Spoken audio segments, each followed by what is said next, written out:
Deus. E hoje, irmãos, está conosco também o pai do pastor José, pastor Rubem Oliveira Lima, pastor presidente da Secretaria do Itapu.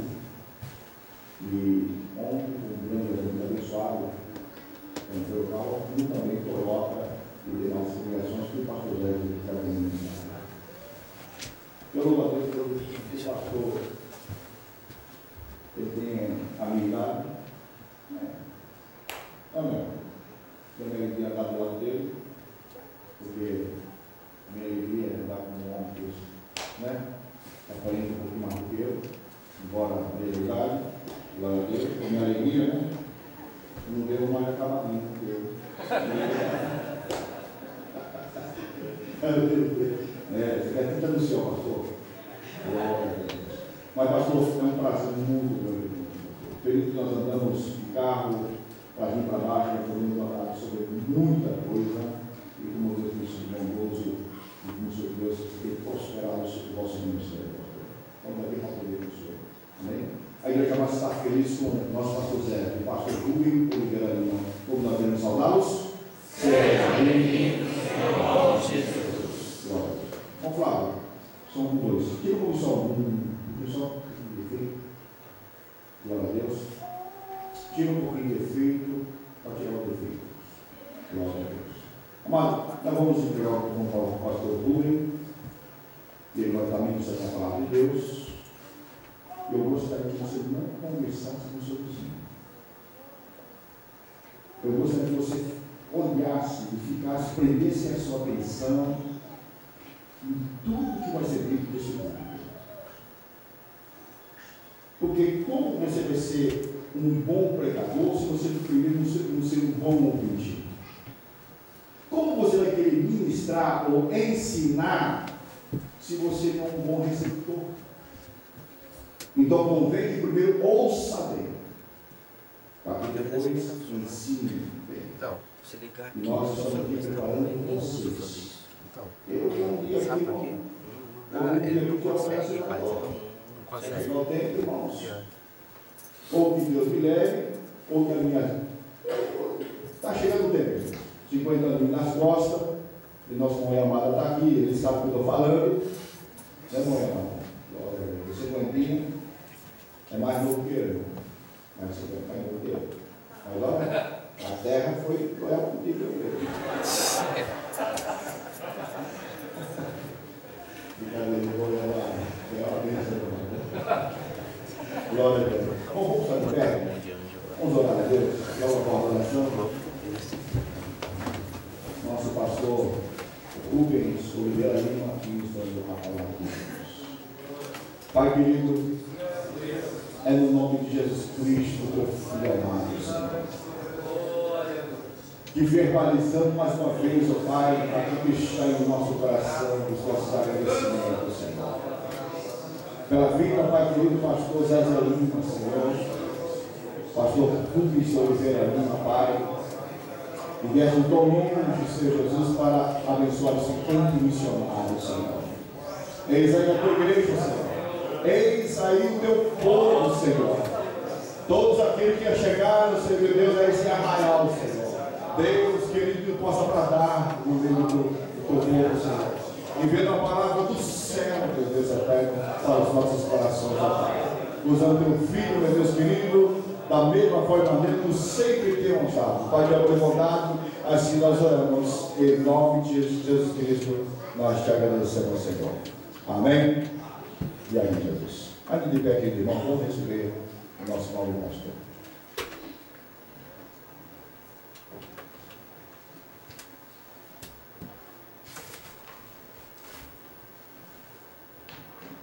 Queridos e amados irmãos, eu cumprimento a todos com a paz do Senhor Jesus. Amém. Deixe tomar os vossos assentos. Agradeço a Deus por estar aqui convosco nesta oportunidade singular, onde com certeza o Senhor registrou esse momento para que estivéssemos juntos aqui neste CFO. Agradeço a Deus também pela vida do pastor Haroldo, este este homem de Deus, que tem sido um canal de Deus na minha vida, uma bênção, e na vida também do meu filho, e concomitantemente na vida de todos nós que estamos nesta manhã para nos alegrarmos no Senhor. Agradecidos a Deus também pelo meu filho, pastor Gésio, homem de Deus, que Deus levantou para ser um atalaia, um arauto do Evangelho de Jesus Cristo, um pregador da palavra de Deus. É o nosso primeiro vice-presidente do campo da nossa igreja, ali em Botucatu, São Paulo. E louvo também a Deus por cada um de vocês que se desocuparam das tarefas diárias para estar aqui conosco nesta manhã e ávidos para aprender um pouquinho mais da gloriosa e inerrante palavra de Deus. Louvo a Deus por todos vocês, pelas irmãs que estão também presentes, pelos jovens. Aliás, parabéns, pastor Haroldo, por essa brilhante iniciativa. Investir na juventude. A juventude é a igreja do presente. E mais ainda, em fazê-los discípulos. Eu comecei muito cedo. Qual de vocês aí já tem 23 anos de idade? Tem algum 23 anos de idade? Os jovens? Tem menos, naturalmente. Com 23 anos eu fui ordenado pastor. E eu quero que vocês também, até antes disso, sejam também ordenados pastores também, em nome de Jesus. Vai depender de vocês, naturalmente, que a chamada vocês têm. Antes de ser gerado no ventre da vossa mãe, Deus já tinha um propósito no vosso nascimento. Portanto, eu glorifico a Deus por vocês e pelo pastor que vocês têm, que tem esta visão, que investe em vocês. A igreja que apoia o investimento que o pastor faz em vocês. Parabéns, pastor Haroldo, e que Deus continue te usando nessa brilhante visão que poucos pastores têm tido de investir na juventude. Pelo contrário, cerciam a liberdade dos jovens trabalhadores. Eu conversei com o pastor e disse, pastor, a nossa igreja, os jovens, só canta uma vez por mês. Os jovens não vêm aos cultos. Eles ficam dispersos. Porque não têm oportunidade. Isso é muito ruim. Porque nós passamos, como a Bíblia diz, nós somos um conto ligeiro. E quem vai nos suceder? O pastor Haroldo está fazendo corretamente.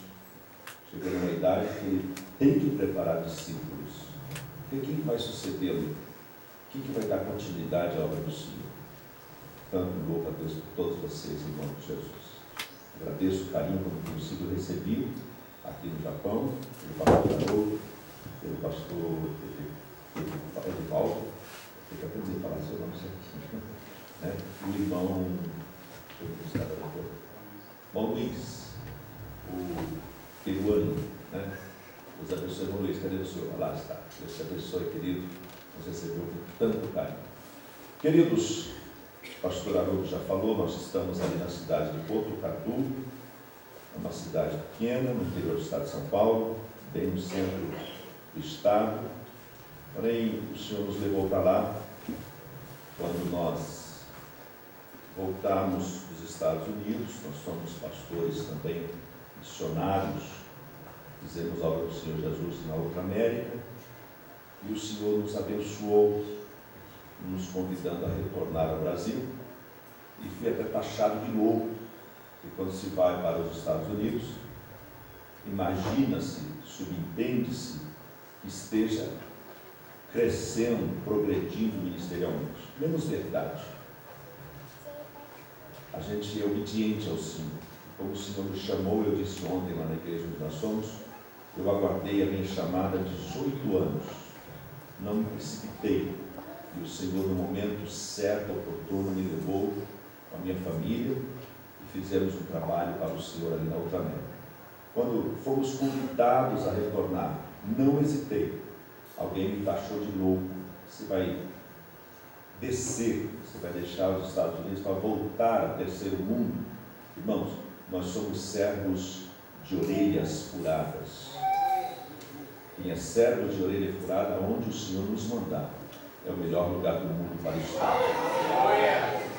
E voltamos, assumimos um trabalho praticamente para iniciar, porque a nossa igreja era uma congregação e foi emancipada, recebeu a sua autonomia. E nós tivemos que praticamente iniciar o trabalho. Meu primeiro culto foram 13 irmãos. Já foi muito, porque nos Estados Unidos eu comecei zero, só com a minha família. Deixei uma igreja que tinha pastoreado na cidade de Itu, São Paulo, com 1.205 membros e 376 congregados, para ir começar um trabalho missionário zero, só eu, a esposa e 3 filhos. O Jéssica ainda não era obreiro, mas já me ajudava na obra do Senhor Jesus. O meu filho, o outro filho, o Geel, é um autodidata, ele senta no teclado e toca, é uma benção. E o Jéssica toca violão, me ajudava na condução do culto. Minha esposa, uma exímia esposa de obreiro, suporta a cruz. E minha filha, bem cedo, já me ajudava cuidando de crianças, cuidando de adolescentes, de jovens e também do círculo de oração. Minha filha era garota e já regia o círculo de oração. É uma família de dedicados na obra do Senhor. Eu sempre motivei-os para fazer a vontade do Senhor. Um dia minha filha me chegou em casa um pouco triste, porque foi para o ensaio e ninguém foi para o ensaio. E ela voltou para casa chorando, e eu fui até o seu quarto e disse: minha filha, o que está acontecendo? Eu falei: papai, vale a pena fazer alguma coisa? A gente vai para a igreja, ninguém vai. Eu abracei, chorei com ela e disse: filha, vale a pena. Nós estamos trabalhando para Deus.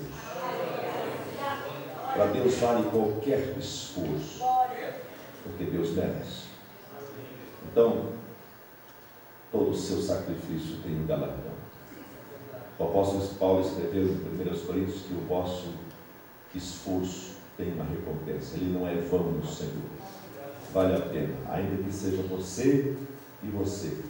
Você não está só. Pelo menos o Pai, o Filho e o Espírito Santo de Deus te acompanham. Cheguei na igreja por diversas vezes, abri igreja, arrumar os bancos, banheiro, trocar papel higiênico, limpar a igreja, dobrar o joelho, porque eu sempre fui muito igrejeiro, chegava cedo na igreja, limpava a igreja, e depois dobrava o joelho e orava. E orava, dava hora de começar o culto, me levantava, ia ao som, deixava tudo arrumado, começava o culto. Cadê os membros? Não via um. E eu falei: Senhor, eu vim cultuar, eu vou fazer o culto. Cantava o primeiro hino, o segundo, o terceiro, lia a Bíblia, sempre imaginando: vai vir alguém, vai vir alguém. E não vi ninguém. Eu sei, eu não vou pregar para banco, e muito menos para anjos. Eu sei que isso aqui está repleto de anjos. Anjos não precisam ouvir o Evangelho. Então eu vou cantar outro hino, vou tirar o ferro e vou lançar no caixa da igreja e vou encerrar o culto e fazer isso. 1, 2, perdi a conta, porque o povo não vinha, mas Jesus estava comigo. Nunca me desmotivei, sempre muito animado, muito animoso, muito desejoso de fazer a vontade do Senhor. E isso Deus me honrou de forma singular. Hoje eu sou pastor de um campo, por misericórdia de Deus, que já alcança 36 congregações, e também já 4 trabalhos lá na Outra América ligados a nós, 2 aqui também na África, e estamos trabalhando para o Senhor, com muito desejo de fazer a vontade do Senhor. Estou um pouquinho acabado, como o pastor Haroldo falou. A minha cabeça já ficou branquinha. Mas eu louvo a Deus porque é bíblico, as cães brancas. Queridos irmãos, estou feliz por vocês estarem aqui desejosos para aprender um pouquinho mais. Eu sou aquele pastor que alguns irmãos aqui já devem ter visto no YouTube, até na nossa página na internet também está, do passamento do nosso querido saudoso presbítero Anísio, que partiu para o Senhor do meu lado, lá na igreja em Botucatu. Alguns irmãos já devem ter visto esse vídeo. Marcou o meu ministério. E alguns irmãos já viram em outros países também já viram, até me mandam e-mails pedindo se podia transmitir na igreja, e tem trazido um despertamento. A forma como o Senhor levou o nosso querido irmão Anísio, era um presbítero da nossa igreja, que após pregar o Evangelho, ele se sentou do meu lado, contribuiu, e eu chamei uma irmã para louvar, para a gente adorar o Senhor com as nossas contribuições. Diga-se de passagem, contribuição não é sacrifício, é adoração, tá? É adoração ao Senhor. Quando você contribui, você adora o Senhor. A Bíblia diz lá em Provérbios, honra ao Senhor. Então você está honrando ao Senhor. Gostei da prédica do nosso companheiro aqui, que falou sobre as contribuições. Portanto, a irmã está adorando ao Senhor e de repente o louvor diz, chegou a tua hora. E ele parte com o Senhor. Depois que partiu, o louvor continua dizendo, e você vai olhar e uma lágrima vai rolar. Neste momento ele já estava com o Senhor, ele levanta os dois braços. É impossível uma pessoa que já está inerte levantar os braços, a meio braço. Ele levantou o braço e quando o louvor diz, e você vai olhar, ele toca no meu braço esquerdo aqui, até com uma certa força. Eu admirei aquela violência que ele tocou, como que se dissesse, pastor, estou indo. E eu olho exatamente no momento do louvor. E quando eu olho, percebi que ele não estava mais presente. Procurei a pulsação, não tinha. Procurei batimento cardíaco, também não tinha. E eu tive uma sensação de que era um arrebatamento dele. Eu entrei numa êxtase, num clímax espiritual. Eu não me contive. Fiquei em pé, glorificando ao Senhor. E depois, meu filho cuidava do som, ligou para o corpo de bombeiros, que no Brasil ainda existe essa necessidade de chamar a autoridade para atender esses casos. Eles não acreditaram. E em 10 minutos foi que eles chegaram e levaram o corpo do nosso irmão até o pronto-socorro para constatar o óbito, a morte mesmo do nosso irmão. Mas segundo o próprio bombeiro, disse que quando entravam com o corpo dele numa maca dentro do hospital da Unesp, que é a Universidade de Medicina do Estado de São Paulo, que é em Botucatu, alguém disse, que luz é esta que está entrando no corredor adentro? Aí os bombeiros disseram, é um velhinho que morreu na igreja. E disseram, só podia ser crente. O crente é luz até depois de morto. Quem não se lembra, né, daquele moço que caiu na cova de quem? De quem? De Eliseu. Tão bom de Bíblia aqui, glória a Deus, né? E só em tocar nos restos mortais de um homem de Deus, ele ressuscitou. Até os seus ossos, até os seus restos mortais têm poder de Deus. Glória a Deus. Amados, vamos abrir aqui. Efésios capítulo 4. Efésios capítulo 4. Como estamos, irmãos, tratando de formação de obreiros, eu pensei em trazer uma oração para os irmãos, esta referência bíblica.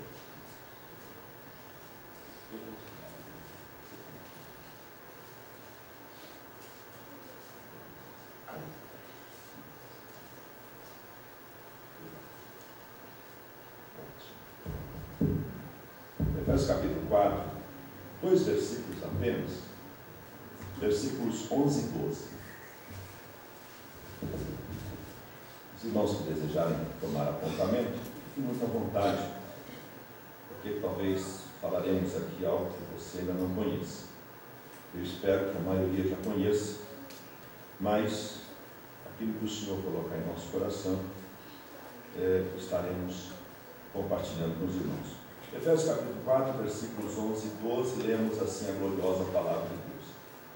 E Ele mesmo deu uns para apóstolos, e outros para profetas, e outros para evangelistas, e outros para pastores e doutores, querendo o aperfeiçoamento dos santos, para a obra do ministério, para a edificação do corpo de Cristo.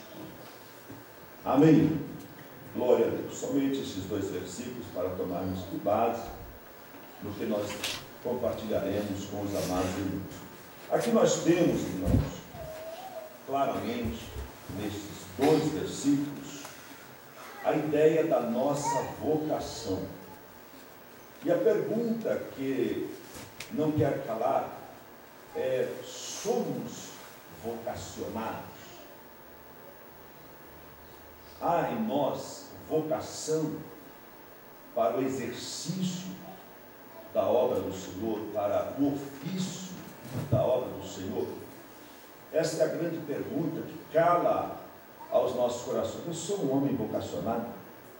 Eu sou uma mulher vocacionada?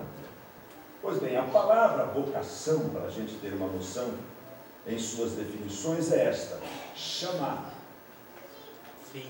Quando nós estudamos um pouquinho sobre a vocação, a gente vai ver, vai estar interligada a palavra vocação nas suas definições como uma chamada. E o texto, em apreço, quem chama é Deus. Quem nos chamou foi Deus. A Bíblia está muito clara: Ele mesmo, Ele quem? Deus, deu uns para apóstolos, para profetas, outros evangelistas, outros pastores e doutores. Quem dá obreiros para a igreja é Deus. Por mais que nós, pastores, queiramos formar, e louvar a Deus aqui pela ideia e projeto da igreja do Senhor Jesus Cristo aqui sob a liderança do pastor Haroldo, de formar obreiros, mas é porque o Senhor já falou com ele da vocação que tem com esses jovens, da vocação que tem com esses obreiros. Isso é salutar, isso é sublime, e eu louvo muito a Deus. O problema é: será que esses jovens, será que nós, obreiros, antes de estarmos servindo a obra, e outros ainda, eu vou mais longe, já estão na obra, sentem-se chamados, sentem-se vocacionados?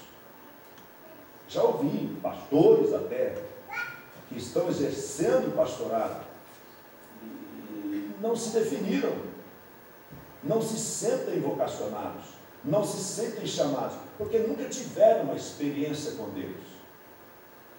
Pastor, o senhor já sentiu isso? Eu, graças a Deus, não, porque eu não tinha idade. Com 14 anos o Senhor usou pela primeira vez alguém para me chamar para a obra.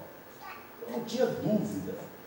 Ouvia sempre alguém trazendo mensagens proféticas para meu pai, para minha mãe, dizendo que eu teria sido escolhido no ventre. E eu ouvia aquilo e alegrava o meu coração, porque Deus já usava alguém para falar aos meus pais que eu teria sido escolhido.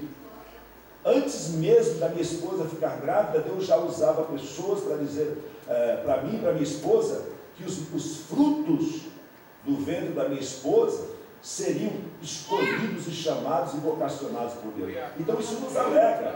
E depois de ver, eu vejo meu filho pregando o Evangelho, isso me alegra muito, porque é fiel ao cumprimento daquilo que Deus falou. Mas alguém que aceitou o Evangelho nunca ouviu. Mas eu quero dizer para você que mesmo que você nunca tenha ouvido, Deus já tinha te escolhido muito antes dos seus pais, tataravós, se converterem ao Senhor. Você está aqui hoje, nesta manhã, porque Deus já tinha um projeto extraordinário na sua vida. Mesmo que você nunca ouviu, você está ouvindo hoje que Deus tem um projeto na sua vida. Que você é escolhido, que você é vocacionado. Senão não estaria aqui. Você estaria em qualquer outro lugar do mundo, menos aqui. Não pensem os irmãos que se criou o CFO para você simplesmente estar aqui e sentado aqui, ouvindo, fazendo apontamento. Não, senhor, há um plano divino. Há um projeto de Deus para a sua vida. Enxergue assim.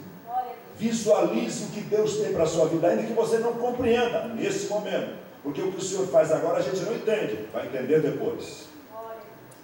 vai entender depois. E adore ao Senhor, vai servindo, vai fazendo a vontade do Senhor. Seja fiel, obediente a Deus, ao pastor da igreja, submisso. Porque não adianta se exaltar, e não adianta pensar que já é, porque nenhum de nós somos. Quem é Ele. Jesus foi quem disse: sem mim nada podeis fazer. Então, querido ou querida, desce. Lá no Brasil a gente fala assim: baixa a bola. Quem tem que aparecer é Ele.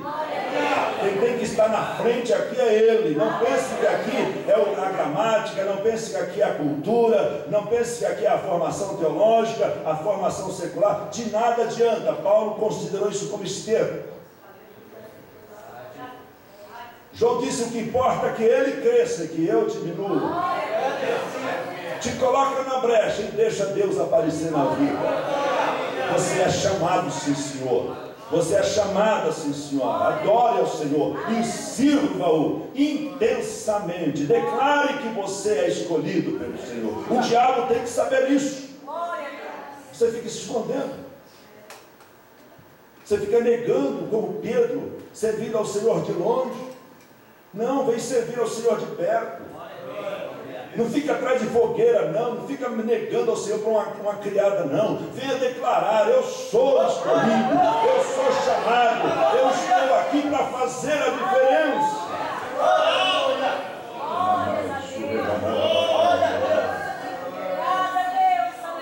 E esse chamado, irmãos, é um chamado especial. Quantos não valorizam, pastor?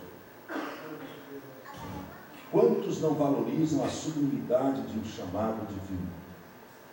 É um chamado para o sacerdócio.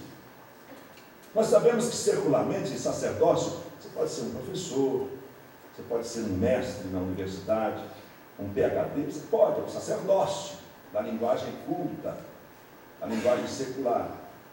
Mas aqui é um sacerdócio, porque nós vamos estar trabalhando para Deus e com o povo de Deus. Tanto um pastor, um obreiro, ainda que seja aquele que entra na escala de cooperador, ele, ao cumprimentar um irmão na casa de Deus com a paz do Senhor Jesus Cristo, certo? Eu não sei se aqui eles falam paz. É a paz do Senhor Jesus Cristo. Perfeito, saudação plena, completa. Eu me intrigo um pouco com esse negócio de paz. É meio estranho, soa ruim para mim, mas algumas denominações aí adotaram. Quando me falam paz, eu falo paz do Senhor Jesus Cristo. Eu me intrigo com isso, porque a paz do Senhor é completa. Já disse: a minha paz eu vos dou, não vos a dou como o mundo a dá, né? Então é uma paz completa. Portanto, eu destino essa paz a quem deseja receber. Pois bem, então observe que estamos diante de uma chamada para um sacerdócio, para trabalhar para Deus. E quando eu pego na mão do meu irmão, eu estou o honrando como um servo do Senhor, como uma serva do Senhor. E aqui eu chamo a atenção de obreiros que eventualmente afagam, acariciam a mão de senhoras, de moças. Cuidado com isso, querido. Você não está tocando numa moça, você não está tocando numa senhora para afagá-la, chamá-la a atenção de algo que não é condizente, porque ela não é a sua mulher, ela não é a sua namorada, ela é uma serva do Senhor. O que leva muitos obreiros a pecarem, leva muitos obreiros a caírem, porque eles não pegam na mão de uma senhora, não pegam na mão de uma moça, e vice-versa. Mulheres também, que o espírito do demônio da prostituição também entra nela, incorpora-se nela, e ela tenta aliciar um obreiro. Então pega na mão, que mão macia, que mão gostosa. Cuidado com isso. Você está tocando no ungido do Senhor. Você está tocando numa ungida do Senhor. Você pode cair possuído. Isso aconteceu com um pastor que o Senhor usou quando Jesus me batizou com o Espírito Santo. Foi ele que pôs as mãos na minha cabeça e Jesus me batizou com o Espírito Santo. Era um jovem pregador, solteiro, um homem de Deus, e duas jovens da igreja foram Como a Bíblia fala, né? Tagarelando para cima dele, porque ele era bonitinho, arrumadinho, mas esqueceram que ali estava um homem de Deus. E pegaram na mão dele: pastor bonito, querido, e não sei o que. Ele falou: sai dela, Satanás. E na mesma hora as duas caíram no chão e ele repreendeu os demônios. Quando você tocar em alguém que está aqui, você não olhe com os olhos da carne, você não olhe com os olhos sensuais. Há um homem de Deus aqui, há uma mulher de Deus aqui. Guarda o teu pé quando entrares na casa do Senhor. E não é só na entrada da porta, é quando você saiu da tua casa para destino adorar ao Senhor. Você já tem que estar preservando, conservando, começando o seu culto em adoração ao Senhor. Mas vamos mais para frente. Logo, a vocação, a chamada, ela pode ser, como eu disse, uma inclinação. Às vezes a pessoa tem aquela inclinação para servir, mas nem todos, irmãos, que estão sendo colocados para o serviço, terão as aptidões, os dons para o exercício de todas as funções que nós acabamos de citar aqui, que Paulo, ensinando a igreja de Éfeso, falou, para apóstolos, profetas, evangelistas, pastores e doutores. Todos naturalmente vão querer ser pastores, mas todos serão chamados para o pastorado? Paulo disse: nem todos são profetas, nem todos são pastores. Oxalá que todos fossem pastores, oxalá que todos fossem profetas, oxalá que todos fossem apóstolos, mas o Senhor é quem chama, e Ele chama cada um como quer. A Bíblia diz que o Senhor, depois de ter passado a noite em oração, Ele chamou para si aqueles que Ele quis. Não é um querer meu, não é um querer seu, é querer de Deus. E se Deus te escolheu para ser pastor, você vai ser pastor, meu. Se Deus te escolheu para ser um profeta, você vai ser um profeta. Se Deus te escolheu para ser um apóstolo, você vai ser um apóstolo. Agora, faça direitinho, cumpra direitinho, sirva com excelência o cargo que o Senhor tem te dado. Ah, pastor, me separou para o diaconato, mas eu já acho que eu sou pastor. Para com isso, querido. Se você já chegou a ser um diácono, glorifique a Deus e sirva com excelência a diaconia da igreja, porque se você servir bem, é que você vai alcançar outros cargos. E quem vai dar cargo não é o pastor, é Deus. É o Senhor que vai vendo as suas aptidões, até porque você não serve ao homem, você serve ao Senhor, e servindo ao Senhor tem que servir com excelência para poder chegar exatamente no centro da vontade do Senhor. No ministério, irmãos, só deverá ser inserido, só deverá ser colocado no ministério aquele que realmente foi vocacionado e foi chamado pelo Senhor.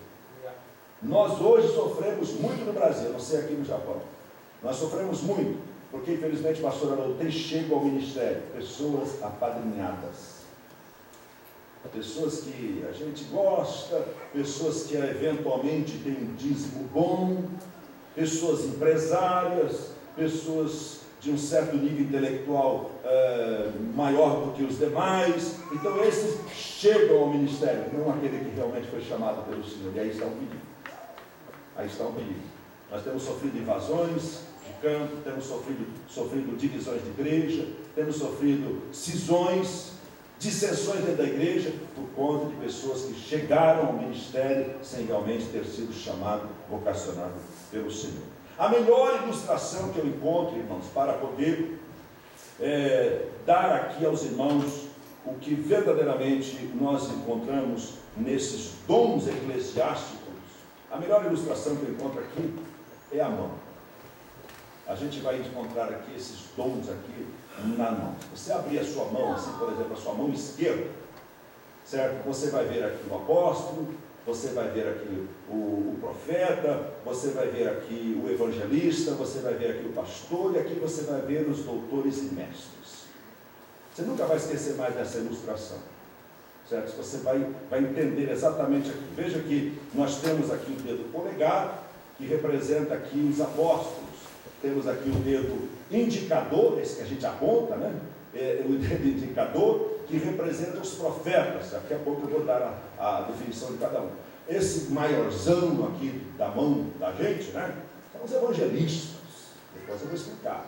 Aqui, esse aqui que usa aliança, certo? Esse que usa aliança, não é cultura chinesa apenas não, viu, irmãos? Tá? Porque se você fizer assim, ó,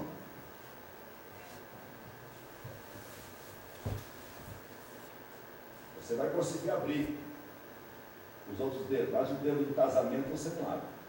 Porque o casamento ele é indissolúvel. Tá? Depois você faz o testezinho, tá? Mas só para você entender, aqui, esse aqui representa os apóstolos, e esse aqui, pequenininho, mais fininho, representa os doutores. E nós vamos estudar exatamente sobre esses dedos. Primeiro, o dedo polegar. Dedo polegar. Se você abrir assim, esse dedão aqui, que a gente chama de dedão, indicando o dedo polegar, ele indica, veja, a largura. Olha a distância que ele está dos outros dedos da mão. Ele representa a largura.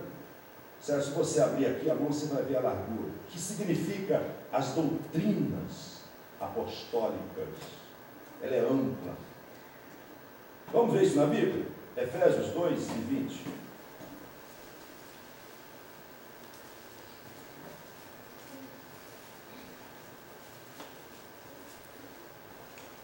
Efésios 2 e 20. Alguém pode ler para mim, por gentileza?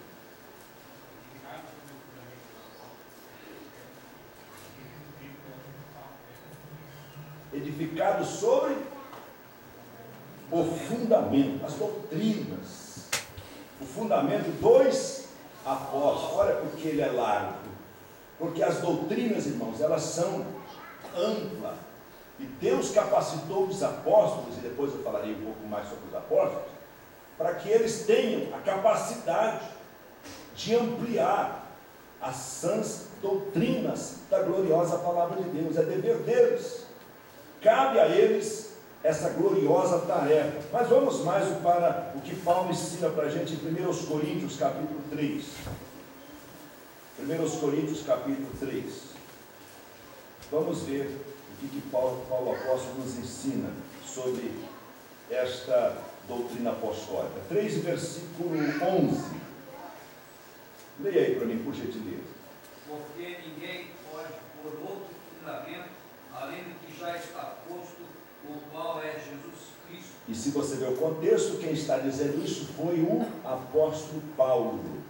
Ele disse: ninguém pode pôr outro fundamento. Portanto, ele, conforme ele cita no versículo 10, segundo a graça de Deus que me foi dada, pois ele era apóstolo, ele tinha autoridade espiritual para colocar e inserir o fundamento. Pois eu, como sábio arquiteto, o fundamento, e outro vai edificar sobre ele. Mas veja cada um como edifica sobre ele, porque ninguém, absolutamente ninguém, pode pôr outro fundamento, outra doutrina, senão a doutrina de Cristo.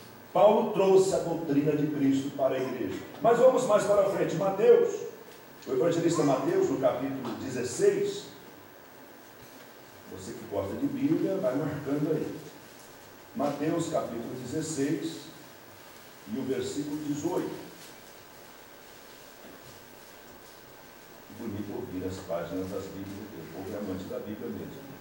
Mateus 16, versículo 18. Como é que está escrito aí? Leia para mim, por gentileza. Pois também lhe pediu que tu és Pedro.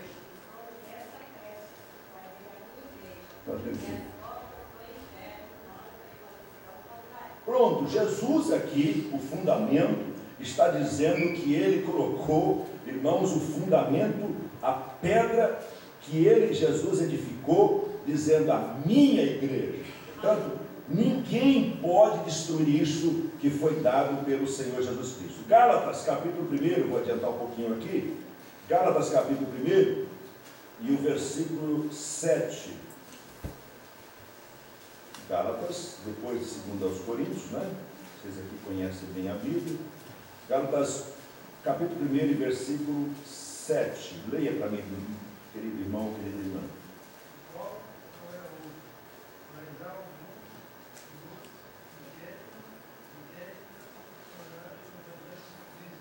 Pois bem, aqui Paulo está falando justamente, irmãos, a questão da inconstância dos Gálatas, e Paulo vindica a autoridade divina do seu apostolado e também da sua doutrina, porque alguns queriam inquietar a igreja, querendo transtornar o Evangelho de Cristo, querendo mudar o fundamento. Portanto, o fundamento ele é inabalável, e só quem tem autoridade para trazer esse fundamento são os apóstolos. O apóstolo Pedro, mais um apóstolo, capítulo 2, na sua primeira epístola de Pedro, capítulo 2, versículos 4 e 5, olha o que ele diz.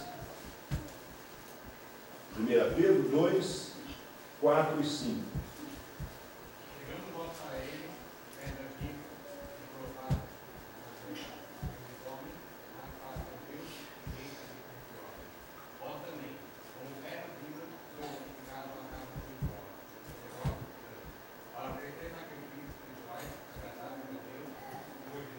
Pronto, aqui o apóstolo Pedro também complementa essa gloriosa doutrina que nos é trazida pelo apóstolo. Logo, o polegar, irmãos, ele é o primeiro dedo da mão.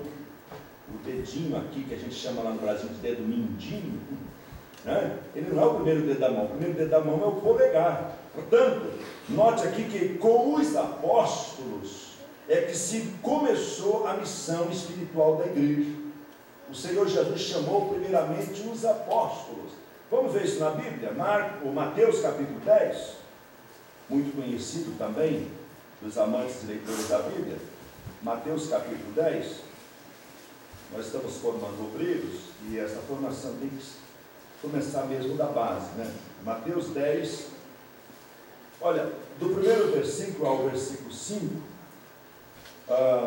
alguém pode ler?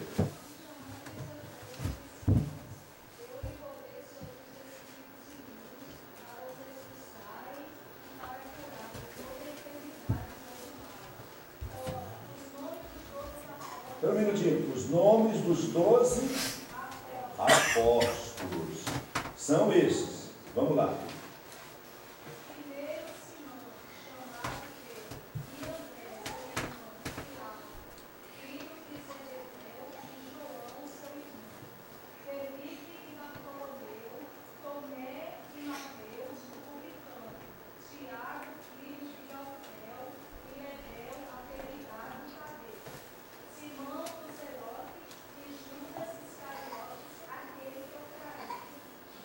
Versículo 5.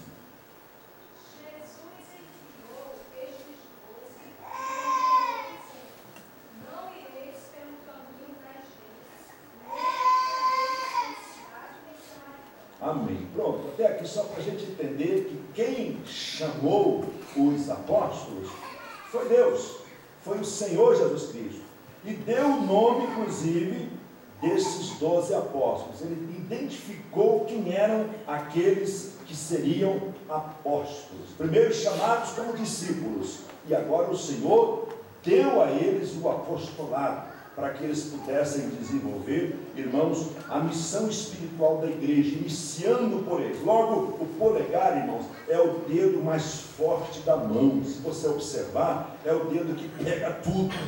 Ele está sempre no lugar de pegar alguma coisa. Se você for observar, ele não fica do lado de fora, é o dedo que está ali. Portanto, o apóstolo tem que estar presente, e já já vou mostrar quem é o apóstolo para a igreja, certo? Então, o apóstolo, ele é o forte da igreja, é aquele que tem a liderança, é aquele que preside, é aquele que está sob ele todas as responsabilidades. O dedão é o mais forte, daí o porquê o ministério apostólico é aquele que fortalece a igreja. Todos os demais dedos se reportam a ele.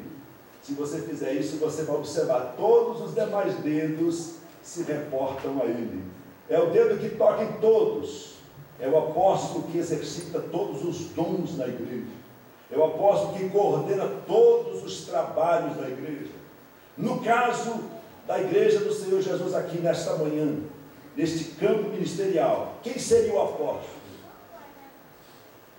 Eis o homem, aquele a quem Deus levantou para ser o apóstolo da igreja. Todos aqui nós estamos debaixo da autoridade espiritual dele. Ele pode tocar em todos nós Todos nós devemos ter acesso a Ele, porque tem aquele que se clausura dentro de um gabinete e é intocável. E o verdadeiro apóstolo é aquele que todos têm acesso a Ele. Todos têm acesso a Ele. E eu glorifico a Deus porque eu cheguei aqui e vi os irmãos cumprimentando o pastor.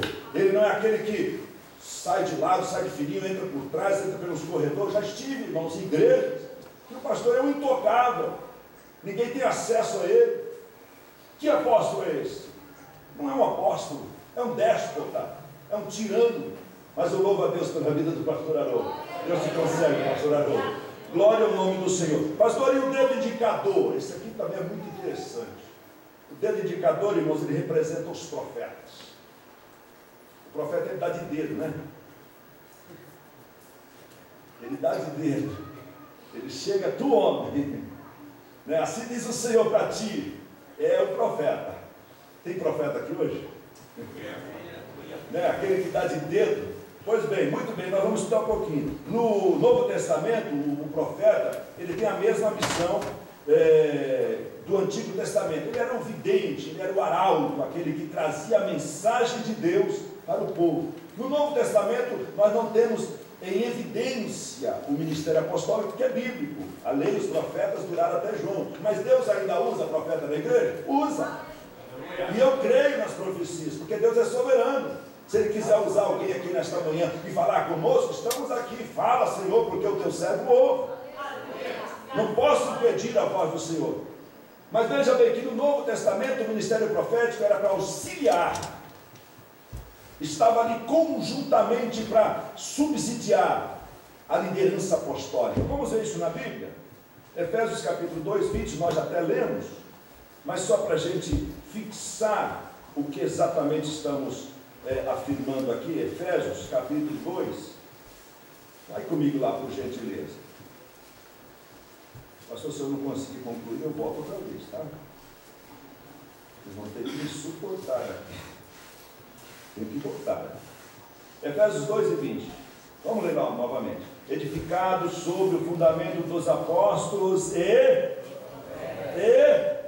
dos profetas. Eles estão acima do apostolado? Não. Mas eles estão ali no mesmo pé de igualdade. O profeta tem que estar na igreja auxiliando o pastor. Cuidado, igreja, que tem às vezes o chamado profeta. E muitos se voltam àquele chamado profeta.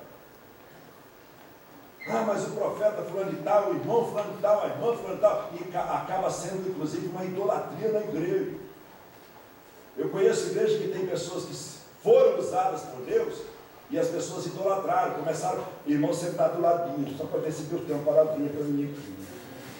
Fica do lado daquela irmã e fica ali com aquela carinha de anjinho, coitado, cheio de pecado, né? Cheio de adultério, de prostituição, porque quando a pessoa peca, irmão, ele dá uma falsa santidade, ele se veste falsamente, vem com aquela carapuça de Satanás.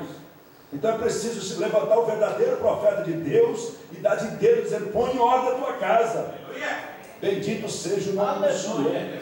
É preciso levantar. E o profeta, irmãos, ele não está acima do apóstolo, ele não tem a abrangência que Deus deu à liderança apostólica, absolutamente. Lá em Atos 13, versículo 1, a primeira parte apenas do versículo, olha o que está escrito lá.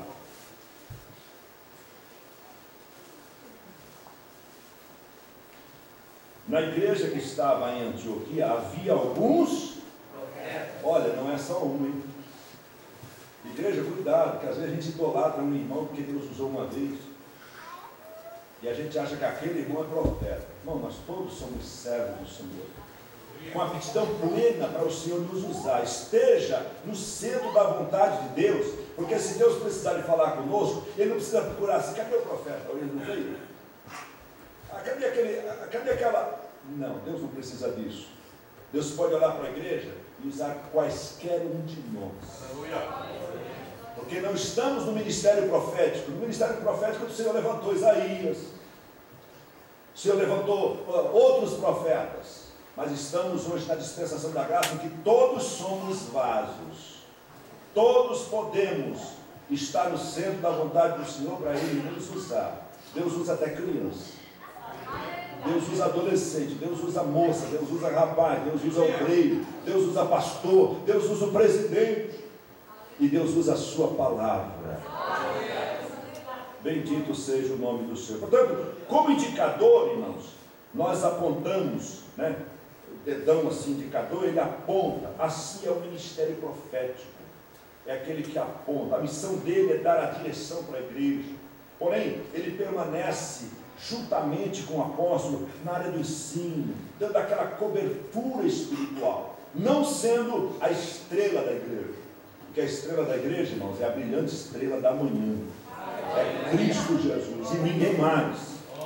Se Jesus não brilhar na igreja, irmãos, pode ir fora dela, cai fora dela. Jesus tem que ser a estrela que brilha. Nós, pastores, apenas servos de orelhas furadas. Quem aparece é Cristo e ninguém mais. E ninguém mais. Bendito seja o nome do Senhor. E o dedo médio, pastor, esse dedão que a gente, né, alguns têm até um mais avantajado, um dedo um pouco mais comprido do que os demais dedos. Esse aqui representa os evangelistas. Vamos ver na Bíblia, Atos capítulo 21. Atos capítulo 21. Olha o versículo 8 aí, a parte B do versículo. Vamos ler o versículo todo para não ficar pela metade do versículo. Atos 21 e 8. Alguém aí, por gentileza, leia.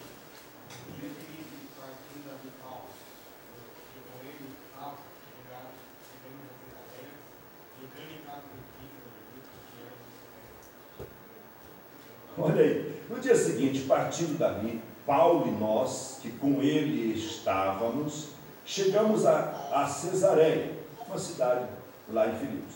E entrando em casa de Filipe, então esse era o evangelista que surgia aqui na igreja. Esse aqui é esse dedão aqui, ó, que a gente chama de dedo médio, né? O evangelista estava lá, que era um dos 7, daqueles que foram consagrados na diaconia da igreja. Ele já tinha alcançado, irmãos, o dom divino de ser um evangelista. E nós vamos observar, irmãos, que o evangelista é aquele que sente a compaixão pela obra de ganhar almas. Ele sente a compaixão pela obra missionária. Ele tem, irmãos, constrangimento dentro de si para pregar o evangelho de Cristo aos perdidos. Esse é o ministério evangelístico.